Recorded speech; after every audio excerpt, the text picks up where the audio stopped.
এই নিন্দনীয় ঘটনা মুখ পোড়ালো সালার ও ভরতপুরের। নির্যাতিতার বাড়িতে গিয়ে ক্ষোভ উগড়ে দিলেন অধীর চৌধুরী।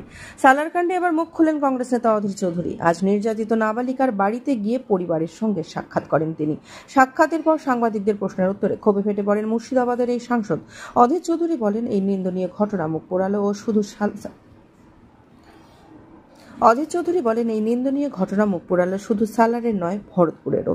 তিনি আরও বলেন, রাজ্যে একের পর এক নারী নির্যাতন, ধর্ষণ, এমনকি শিশু নির্যাতনের ঘটনাও ঘটছে, কিন্তু অনেক ক্ষেত্রে ভুক্তভোগীরা ন্যায় বিচার পায় না। প্রশাসনের উচিত এবার দোষীদের বিরুদ্ধে কঠোর ব্যবস্থা নেওয়া করা দরকার। কোর্টের কাছে যেভাবে প্রমাণপত্র পেশ করা দরকার, সেই জায়গাটাই এখানকার প্রশাসন কতটা দক্ষ হবে আমার সন্দেহ আছে, আমি জানি না। আরজিকরের মতো ঘটনা যদি হারিয়ে যায়, সালারের মতো সামান্য একটা প্রথম তালাকার ঘটনা কি হারিয়ে যাবে না? যেতে পারে, খুবই সম্ভাবনা আছে। এই জন্য কথা তুললাম। যখন আরজিকরকে যখন এদিক ওদিক করে দেওয়া হলো, আরজিকরের অপরাধীদের যখন বাঁচিয়ে দেওয়ার ব্যবস্থা হলো, যখন কসবা কাণ্ড দেখছি, যখন দুর্গাপুর কাণ্ড দেখছি, সারা বাংলা জুড়ে যখন ধর্ষণ প্রতিদিনের খবর, তখন সেই জায়গায় দাঁড়িয়ে সালারের মতো একটা জায়গায় তারা দরিদ্র, তারা গরিব মানুষ, তাদের বাংলা জুড়ে তো আন্দোলন হচ্ছে না।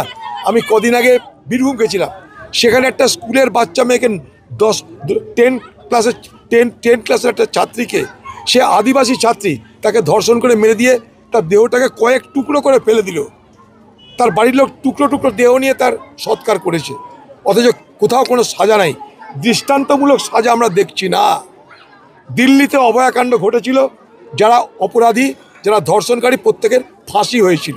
বাংলায় কিন্তু কিছু হয় না। কবে হবে জানি না, কারা করবে জানি না, কারণ কোনো না কোনোভাবে অপরাধীরা সরকারি দলের সঙ্গে ম্যানেজ করে নেয়, সম্পর্ক করে নেয়, অথবা সরকারি দলের সম্পর্কে যারা থাকে তাদেরই এই দুঃসাহস হয় বলে আমরা দেখতে পাচ্ছি। পাঁচজনের মধ্যে 5 জন ইতিমধ্যে অ্যারেস্ট হয়ে গেছে। এরপরে পুলিশের কাছে আপনার দাবি কি থাকে? এই যে বললাম, প্রমাণপত্র সমস্ত কিছু সঠিকভাবে কোর্টে পেশ করে দৃষ্টান্তমূলক শাস্তিকে নিশ্চিত করা, না তো ধরলো আর ছাড়লো, তাতে লাভ কি আছে? ধরলো আর ছাড়লো, এরকম বাংলায় তৃণমূল নেতাদের ধরছে আর ছাড়ছে, ওতে কী লাভ আছে? এরকম অনেক ধর্ষণকারীকে ধরেছে, ধর্ষণকারী ছাড়াও পেয়ে গেছে, ছাড়া পেয়ে আবার ধর্ষণও করতে লেগে গেছে। অতএব ওই প্রশাসনের গল্প করে লাভ নাই। আমরা সেই জন্য বলে এখানকার প্রশাসনকে দাবি করব যে এতদিন আসামিগুলো ঘুরছিল, আজকে আমরা আসার আগে কালকে আপনি গ্রেপ্তার করলেন, ভালো কথা, অন্তত তৎপর তো হলেন, অন্তত আসবার আগের দিনও তৎপর হলেন, ভালো লাগলো এটা। এবার তাদেরকে শাস্তি দেওয়ার দায়িত্ব হতো আপনাদের, তথ্য প্রমাণ জোগাড় করতে হবে আপনাদের, কোর্টে প্রমাণপত্র পেশ করতে হবে আপনাদের, তবে তো তারা শাস্তি পাবে। নাহলে আরজিকর কাণ্ডের মতন আরেকটা কাণ্ড হয়ে থেকে যাবে বাংলায়। সালারের মতো জায়গায় এই গণধর্ষণ কাণ্ড কোথাও কি রাজনৈতিক এবং প্রশাসনিক ব্যর্থতার একটা জায়গা না? দেখুন, ব্যর্থতা তো বটেই, যে কোনো ব্যর্থতা তো বটেই। এরকম একটা ঘটনা নিন্দনীয়, ঘৃণ্য। একটা গরিব পরিবারের, দরিদ্র পরিবারের একটা বাচ্চা মেয়ে, সে পড়াশোনা করে বড় হতে চেয়েছে, তার উপরে দুষ্কৃতিকারীরা পাশবিকভাবে আক্রমণ, তাকে বেইজ্জত করে, তাকে গণধর্ষণ করে, তারা এ সালারবাসীর মুখ পুড়িয়েছে, ভরতপুরের মুখ পুড়িয়েছে, সকলের মুখ পুড়িয়েছে। আমাদের সালারের যে সাধারণ মানুষ, সালারের সাধারণ মানুষরা কিন্তু কখনোই কোনো নারীকে অসম্মান করার কথা ভাবতে পারে না। এই সালার, তালিপুর, এই বিস্তীর্ণ অঞ্চলে আমার আজ থেকে যোগাযোগ নেই।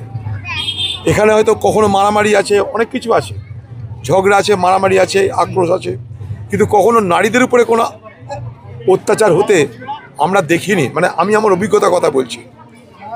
এখানকার মানুষ খুব প্রাণবন্ত মানুষ, তাদের অভাব থাকলে, অভিযোগ থাকলেও তারা হেসে গেলে জীবনটাকে পরিচালনা করতে চায়। কিন্তু তাদের জীবনে এক দুঃসহনীয় ঘটনা ঘটে গেল। একটা গ্রাম, এমনি একটা গ্রামের মধ্যে একটা মেয়ের যদি কোনো রকমের বেইজ্জত হয়, তাকে যদি কেউ ধর্ষণ করে, তাহলে তার ভবিষ্যৎ বড় অসহনীয় হয়ে ওঠে, তার সারা জীবনটা অসহনীয় হয়ে ওঠে। একটা গরিব পরিবার, তাকে বড় করবার চেষ্টা করবার আগেই তার উপরে যে আক্রমণটা হলো, তাকে যেভাবে বেইজ্জত করা হলো, ধর্ষণ করা হলো, তাতে সেই মহিলাটার ভবিষ্যৎটাই বিপজ্জনক হয়ে গেল। প্রশাসন ব্যবস্থা নিয়েছে, সেটা মানুষ দেখেছে। আমি বলবো না যে প্রশাসন 100% ব্যবস্থা নিয়েছে, তা নয়। তবে প্রশাসন যখন মানুষ চাপ দিতে আরম্ভ করেছে, মানুষ যখন প্রতিবাদ করতে আরম্ভ করেছে, তখন প্রশাসন এখানে সক্রিয় হয়েছে এবং এখন পর্যন্ত 4 জনকে গ্রেপ্তার করেছিল। আমরা আজকে আসার আগে কালকে আবার 2 জনকে গ্রেপ্তার করা হলো। সে 2 জনকে আগে গ্রেপ্তার করা হয়নি, ঘটনাচক্রে আমরা আসার আগেই তাদেরকে গ্রেপ্তার করা হলো।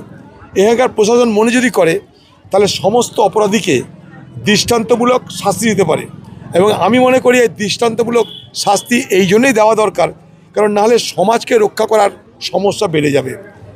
সমাজ কী করে রক্ষিত? এমনও হয়েছে আমাদের এই রাজ্যেই যে নিজের ভাই অপরাধ করেছে বলে নিজের বোন তার ভাইকে পুলিশের হাতে ধরিয়ে দিয়েছে।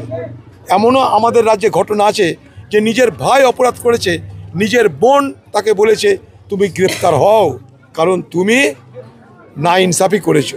তো সেই বাংলায় দাঁড়িয়ে, সেই সালারে দাঁড়িয়ে এখানকার মানুষের কাছে আমার দাবি থাকবে যে রাজনীতি যেখানে আছে থাক, কিন্তু কথা হচ্ছে আমার ঘরের মা বোনেরা, সন্তানেরা তাদের নিরাপত্তা নিয়ে তাদের উপর আক্রমণ করার মধ্য দিয়ে আমরা আমাদের পাশবিক আচরণ যেন প্রকাশ না করি।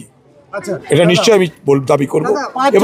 এবং আরেকটা কথা বলেছি যে একটু আগে বললাম যে এখানকার প্রশাসনকে একটা কথা বলবো যে অপরাধীদের দৃষ্টান্তমূলক শাস্তির ব্যবস্থা করে আপনারা প্রমাণ করে দিন যে হ্যাঁ প্রকৃত অপরাধীদের বিরুদ্ধে আপনারা কিছু করলেন, যাতে এখানকার মানুষ ভরসা পায় যে হ্যাঁ এখানকার প্রশাসন সত্যি একটা দক্ষ প্রশাসন।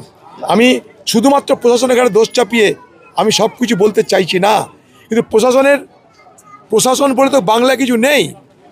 প্রশাসন বলতে কিছু থাকতো তাহলে বাংলায়, সারা বাংলা জুড়ে এই বর্বরতা তো হতো না।